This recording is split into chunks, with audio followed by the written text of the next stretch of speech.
عارف يعني ايه تكتشف انك مريض سرطان؟ عارف يعني ايه يكون جسمك بيوجعك، بطنك بتوجعك، بعد الشر على كل المشاهدين، وتكتشف الصبح عند الدكتور انك مريض سرطان؟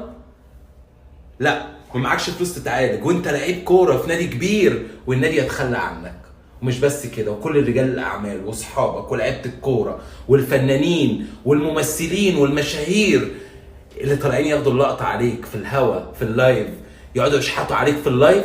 يعني انت متخيل انت عندك سرطان والناس بتذل فيك وانت لعيب كوره كبير؟ انت لعيب كوره كبير ومفيش حد وقف معاك وتخلوا عنك كلهم.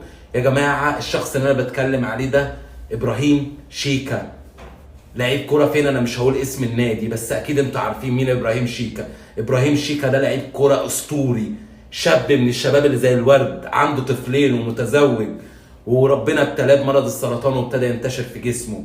دخلت بالصدفه لقيته على اللايف طالع مع شويه مشاهير ما لهمش اي لازمه، بيذلوا فيه حرفيا وبيشحتوا عليه. ما انت من الاعلانات اللي انت بتعملها وبتاخدها على قلبك قد كده، روح قول له انزل وتعالى عالجك، وبعدين خد الشو على راحتك على مهلك، بس ابتدي العلاج الكيماوي معاه.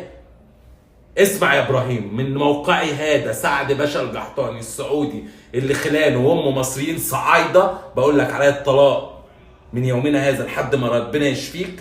انت علاجك على حسابي، بس ربنا جعلني سبب، مش انا لاني شاطر، ربنا جعلني سبب وربنا يقدرني وما خليك تحتاج للاشكال دي كلها.